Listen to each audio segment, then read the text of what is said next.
नमस्कार। तो जब किसी जीव की उत्पत्ति होनी होती है, तो 2 चीज़ों की ज़रूरत पड़ती है। पहला शुक्र और दूसरा शोणित। इन्हें हम बीज भी कह सकते हैं या फिर बीज कहते भी हैं। यहाँ पे हम बात करेंगे पुरुष बीज के बारे में, जो पिता का बीज होता है, शुक्र के बारे में। शुक्र के पर्याय क्या-क्या होते हैं? शुक्र के पर्याय होते हैं वीर्य, रेतस, बीज और तेज। ये हैं शुक्र के पर्याय। अब हम बात करेंगे शुक्र की उत्पत्ति के बारे में। तो शुक्र की उत्पत्ति के बारे में आचार्य सुश्रुत ने क्या कहा?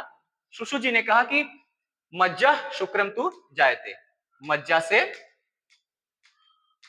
शुक्र की उत्पत्ति होती है। ये उस क्रम में होगा जिस क्रम में एक धातु से दूसरे धातु का निर्माण होता है। ठीक है? जैसे रस से रक्त, रक्त से मांस, मांस से मेद, इस तरह मज्जा से शुक्र बनेगा। मज्जा से शुक्र बनेगा।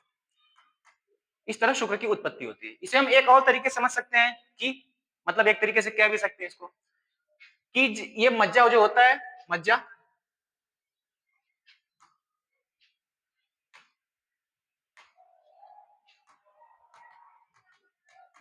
मज्जा में क्या होता है? मज्जा में होता है शुक्र सधर्मी अंश। शुक्र सधर्मी अंश। ठीक है? शुक्र सधर्मी अंश। इस शुक्र सधर्मी अंश पे क्या होगा? शुक्राग्नि की क्रिया होगी। शुक्राग्नि की क्रिया होगी इस पे, और उससे क्या उत्पन्न होगा? उससे इसका प्रसाद भाग उत्पन्न होगा, जिसे हम कहेंगे शुक्र। इस तरीके से होती है शुक्र की उत्पत्ति। इतना क्लियर है? अब आगे देखते हैं कि शुक्र का स्वरूप क्या है। शुक्र का स्वरूप होता है सौम्य। शुक्रम सौम्यम। आचार्य सुश्रुत जी ने बताया कि शुक्र सौम्य होता है। सौम्य क्यों होता है? जल महाभूत के कारण। क्लियर है इतना? अब हम देखते हैं कि शुद्ध शुक्र के लक्षण क्या होते हैं। शुक्र कब शुद्ध होता है, कैसे हम पहचान सकते हैं उसको कि वो शुद्ध शुक्र शुक्र की श्रेणी में आएगा। आचार्य सुश्रुत जी ने कहा कि स्फटिकाभम द्रवम स्निग्धम मधुरम मधुगंधि च शुक्रम इच्छन्ति कैचित्तु तैल छौदनिभम तथा। ठीक है? स्फटिकाभम। स्फटिकाभम का मतलब होता है स्फटिक की आभा के समान।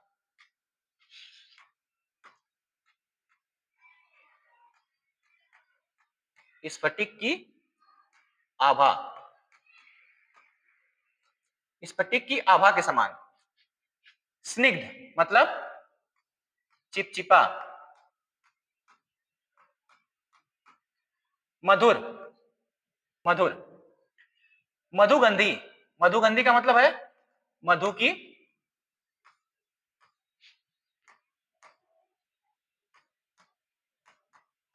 गंध के समान।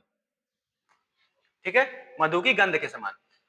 इन देखो, स्फटिक की आभा के समान, चिपचिपा, मधुर और मधु की गंध के समान जो द्रव होता है, उसे हम कहते हैं शुद्ध शुक्र। और कुछ आचार्यों ने माना कि केचित्तु तैल शुक्रम इच्छन्ति। ठीक है? कुछ आचार्यों ने इसे ये नहीं, उन्होंने कहा कि जो तैल की, तिल तैल के समान मतलब पतला, तिल तैल के समान पतला, और छौदनिभम मतलब मधु की आभा के समान। मधु की आभा मतलब आभा, यहां पे आभा से वर्ड लिया गया है मधु का वर्ण। ठीक है? मधु की वर्ण के समान जो शुक्र होते हैं, उन्हें भी कुछ आचार्यों ने शुद्ध शुक्र माना है। एक बार फिर से देखते हैं पूरा क्या क्या है। स्फटिक की आभा के समान, स्निग्ध चिपचिपा, मधुर, मधु की गंध के समान, इनको आचार्यों ने शुद्ध शुक्र के श्रेणी में माना है। लेकिन कुछ आचार्यों ने तिल के तेल के समान पतला और मधु की आभा या फिर उसके वर्ण के समान शुक्र को भी शुक्र शुक्र शुद्ध शुक्र मान लिया है। ठीक है, तो ये था शुद्ध शुक्र के लक्षण। आगे देखते हैं।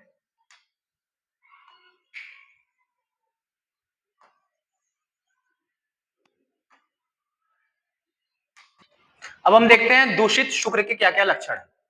ठीक है, तो आचार्य सुश्रुत जी ने बताया कि वात पित्त श्लेष्म शोणित कुड़प कुड़प ग्रंथि पूति पूय क्षीण मूत्र पुरीश रेतस प्रजोत्पादने न समर्था भवंती। ठीक है, तो हम देखते हैं कि वात के लक्षण से युक्त, पित्त के लक्षण से युक्त, श्लेष्म मतलब कफ के लक्षण से युक्त, ये तीन दोषों के लक्षणों से युक्त, शोणित के लक्षण से युक्त, चौथा रक्त। उसके बाद आता है कुड़प। कुड़प का मतलब होता है शव की गंध के समान, शवगंधी। ग्रंथि मतलब गांठदार। पूति का मतलब क्या होता है? दुर्गंध युक्त, दुर्गंध युक्त। पूय का मतलब पस फॉर्मेशन हम कह सकते हैं। ठीक है, क्षीण का मतलब क्या होता है? क्षीण।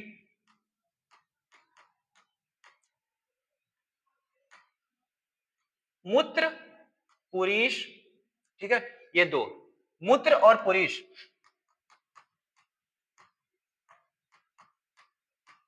इनकी गंध के समान, मूत्र और पुरीश की गंध के समान। रेतसा मतलब जो बीज है यहाँ पे शुक्र, मूत्र और पुरीश की गंध के समान। जो शुक्र है वो प्रजा के उत्पादन में, मतलब प्रजा की उत्पत्ति के लिए अपने अपने संतान की उत्पत्ति में समर्थ नहीं होगा। ठीक है, तो ये है शुक्र, दूषित शुक्र के लक्षण। अब हम देखते हैं कि शुक्र के कार्य क्या होते हैं। तो आचार्य सुश्रुत जी ने बताया कि शुक्र के कार्य क्या क्या होते हैं। शुक्रम शुक्रम धैर्यम च्यवनम प्रीति देहबलम हर्षम बीजार्थम च करोति। ठीक है, तो ये शुक्र के कार्य हैं, लाइन बाय वर्ड फिर से। अब हम देखते हैं कि शुक्र के कार्य क्या क्या हैं। तो शुक्र के कार्य हैं शुक्रम धैर्य, आचार्य सुश्रुत जी के अनुसार शुक्रम धैर्यम च्यवनम प्रीतिम देहबलम हर्षम बीजार्थम च करोति। शुक्र क्या क्या काम करता है? तो शुक्र करता है धैर्य मतलब धीरता, पेशेंस,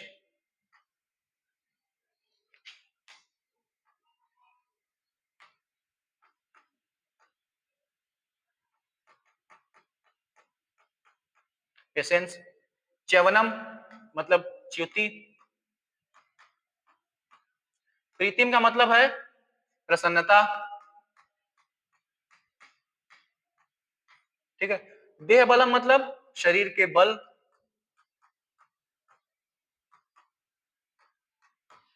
शरीर का बल। हर्ष मतलब आनंद, खुशी, या फिर हम इसे प्रहर्ष भी कह सकते हैं।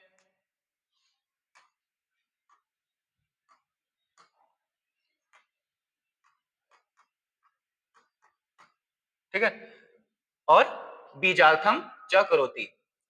बीजार्थम मतलब ये जो हाँ, बीजार्थम का मतलब है कि जो ये गर्भ की उत्पत्ति में सहायक होगा उस चीज में।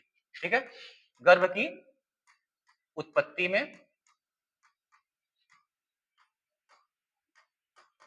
बीज के रूप में, बीज के रूप में। ठीक है, तो ये है शुक्र के कार्य। क्या क्या है? धैर्य, धीरता, पेशेंस, च्युति, प्रसन्नता, शरीर का बल, प्रहर्ष। ठीक है, और गर्भ की उत्पत्ति में बीज के रूप में। ये सभी शुक्र के कार्य हैं। अब आगे हम देखते हैं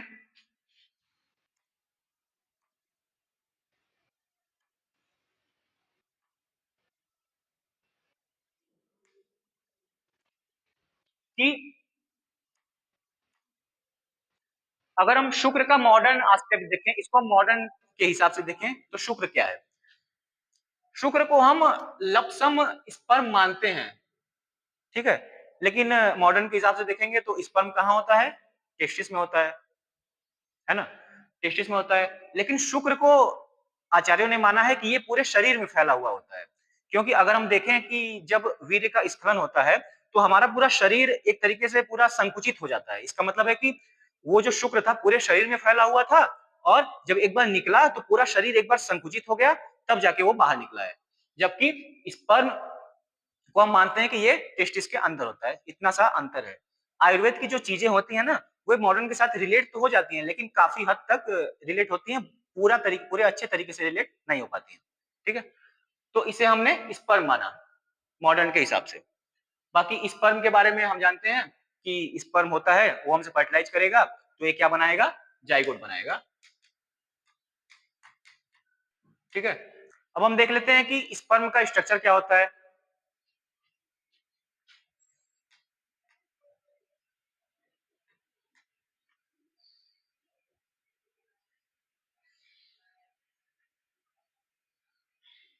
तो हम देखेंगे कि स्पर्म में कितने पार्ट होते हैं। तो ये है हेड, ये है नेक, ये है बॉडी मतलब मिडिल पीस और ये है टेल। ये चार पार्ट होते हैं किसके? स्पर्म के। यहाँ पे एक हेड में एक एक्रोसोम होता है। एक्रोसोम क्या काम करता है? तो जब ये फर्टिलाइज करेगा ओवम के साथ, तो उसकी जोना पेलोसिडा जो लेयर होती है, जोना पेलोसिडा लेयर को ये इंसर्ट करके स्पर्म अंदर जाएगा। ठीक है? बाकी इसके तीन पार्ट और होते हैं, नेक होता है, बॉडी होता है, टेल होता है। अब स्पर्म का काम क्या क्या है? तो स्पर्म का काम होता है फर्टिलाइज करना, जाइगोट बनाना और अंततः एक जीव की उत्पत्ति में सहायक होना। बाकी स्पर्म के बारे में आप लोग बहुत अच्छी तरीके से जानते हैं। बहुत बहुत धन्यवाद।